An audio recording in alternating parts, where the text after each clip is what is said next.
তারা পতাকা ছিঁড়ে ফেলে এতগুলা, তার থেকে আরো বেশি পতাকা লাগাইলেন, তাহলে তাদের মনে একটা জ্বালা ধরে গেল না? জ্বালা ধরায় দেখেন, দিলেন না? তাদের প্রতি আমাদের একটা কষ্ট তো থাকেই, তাদের প্রতি আমাদের একটা মানে কষ্ট, তারা যে আমাদের এত বড় একটা কষ্ট দিছে, আমাদের ভিতরে তো ব্যথা থাকবে তাদের প্রতি। আচ্ছা, কিন্তু তাদের প্রতি আমাদের এত বড় আমাদের কষ্ট দিছে, তাদের প্রতি আমাদের কোনো ঘৃণা নাই।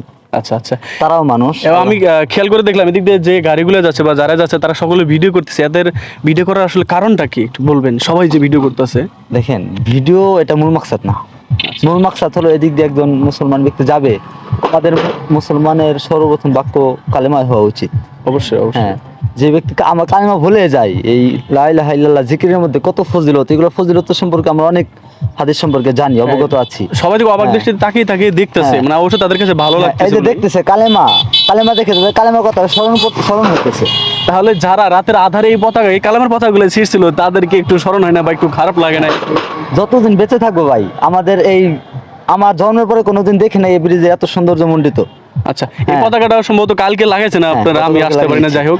তবে এই যে রাত পার হয়ে গেছে, যে এই গত রাত্রে যা তারা ছেড়ে নেই, তাতে কি বোঝা যায় তারা কি আসলে অনুতপ্ত হয়েছে? গতকালকে ভাই প্রচুর দোয়া করেছি তাদের জন্য। তাদের জন্য দোয়া করেছেন? অনেক দোয়া করেছি। রাসূল সাল্লাল্লাহু আলাইহি সাল্লামকে যারা কষ্ট দিতেন, রাসূল সাল্লাল্লাহু আলাইহি সাল্লাম তাদের জন্য সর্বপ্রথম দোয়া করতেন। হ্যাঁ, অবশ্যই। আমাদের এটি শিক্ষা দিচ্ছেন। তারা আমাদের কষ্ট দিচ্ছে, তাদের প্রতি আমাদের যত কষ্টে থাক, তারপরে আমরা তাদের জন্য দোয়া করছি, তাদেরকে আল্লাহ তাআলা যেন হিদায়াত দান করেন। আমার বিশ্বাস যে এর আগের ভিডিও বা এই ভিডিও হয়তো যারা সেই গত রাতের আধারে যে পতাকাগুলো ছিঁড়ছিলেন, তারা অবশ্যই হয়তো ভিডিওটা দেখেছেন বা এই ভিডিওটাও দেখবেন। ভাইয়ের কথা শুনলেন, দেখেন আপনাদের জন্য ভাই দোয়া করে। আপনারা যে জায়গায় পতাকাগুলো ছিঁড়ে ফেলে দিয়েছিলেন, সেই জায়গায় ভাই আপনাদেরকে অভিশাপ না করে আপনাদের জন্য দোয়া করতে আছে হেদায়েত দেওয়ার জন্য। চিন্তা করেন, আশা করি আপনারা নেক্সট টাইম এই কাজটা করবেন না। ভাইয়ের কাছে জানতে চাই যে আবারও যে এতগুলো পতাকা লাগালেন, আসলে কাদের সাপোর্ট ছিল? সর্বোচ্চটা বেশিরভাগ সাপোর্ট কাদের ছিল? সাপোর্ট তো সর্বপ্রথম মামাকে ক্রেডিট দিতে হয়। মামা আচ্ছা। সর্বক্ষণ কাছে না থাকলেও যে কোনো মুহূর্তে, যে কোনো খারাপ সময় আমার পাশে ছিল। আচ্ছা, আচ্ছা। এবং আমার নুর আলম ভাই ছিল, সাথে অনেকজনই ছিল, সবার নাম তো বলা সম্ভব না। আচ্ছা, আচ্ছা। তারা আমার পাশে ছিল, দূর থেকে পাশে ছিল, এবং অনেক যুবক ছেলেপিলে আমাদের সাথে ছিল। এবং শুধু আমাদের এলাকার না, পাথরের চর, বাঘার চর, গোয়ালকান্দা যত যুবক ছিল, আচ্ছা, সবাই আমাদের পাশে ছিল।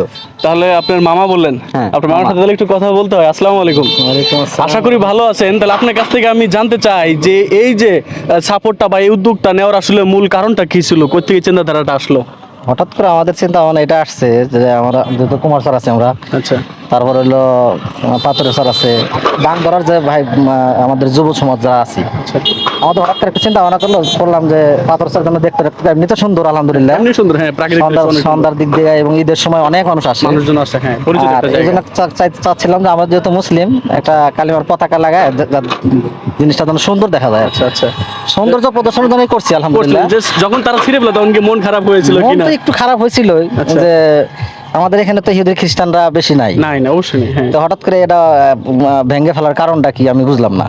আচ্ছা, পরে আবার নিজেরা আবার সাহস নিয়ে এই উদ্যোগটা নিয়ে করছেন আর কি। যাই হোক, আমি ভাইয়ের কাছে একটু জানতে চাই যে এর আগে যে ভিডিওগুলো ছাড়ছিলাম, সেখানে অনেকেই কুমন্তব্য করেছে। অনেকে বলেছে পাকিস্তানের দালাল, বা অনেকে বলে যে 5 ওয়াক্ত নামাজের খবর নাই, আবার এইসব পতাকা, এই ব্যাপারে যদি একটু কিছু বলতেন প্লিজ। মূলত হচ্ছে যে এখানে যে পাকিস্তানের দালাল অথবা অন্য কোনো সংস্কৃতি ইত্যাদি এই সমস্ত বিষয় নিয়ে যারা মন্তব্য করে, মূলত তারা আসলে ভুলের মধ্যে আছে। মূলত কালিমা এটা কোনো দালালের পক্ষে যায় না, এটা আমাদের রাসূল সাল্লাল্লাহু আলাইহি ওয়াসাল্লামের একটা প্রতীক। আমরা সেই মহাব্বতে রাসূল সাল্লাল্লাহু আলাইহি ওয়াসাল্লামকে অনুসরণ করে আমরা তার দিক নির্দেশনা অনুযায়ী আমরা কালিমার পতাকা লাগাইছি সৌন্দর্য বাড়ানোর উদ্দেশ্যে। এখানে কোনো ধর্ম মত বা কোনো কিছুতে না, কোনো রাজনৈতিক প্রেক্ষাপটেও না। এটা আমাদের অন্তরের অন্তরস্থল থেকে রাসূল সাল্লাল্লাহু আলাইহি ওয়াসাল্লামের প্রতি ভালোবাসার একটা প্রেক্ষাপট। আমরা সেই অনুযায়ী সৌন্দর্য বাড়ানোর জন্য আমাদের পাত্রচর এলাকাটা, এই ব্রিজটা, এখানে অনেক জায়গার মানুষ এখানে আনন্দ উপভোগ করার জন্য আসে, সেই জন্য যে এই সৌন্দর্যটা যেন আরো বৃদ্ধি পায়। আমরা মাঝে মধ্যে ভিডিওতে দেখি যে অনেক জায়গায় কালিমার পতাকা লাগানো হয়েছে, সৌন্দর্য বাড়ছে। আমরা সেই প্রেক্ষাপট নিয়ে যে আমরা যদি উদ্যোগ নিতে পারি যে আমাদের পাথরচার ব্রিজটার মধ্যে যদি কালিমার পতাকা যদি লাগানো হয়, হতে পারে এর চাইতে দ্বিগুণ মানুষ আনন্দিত হবে, আনন্দ উপভোগ করতে পারবে। আমরা সেই দিক নির্দেশনা অনুযায়ী আমরা এখানে কালিমার পতাকা লাগাই।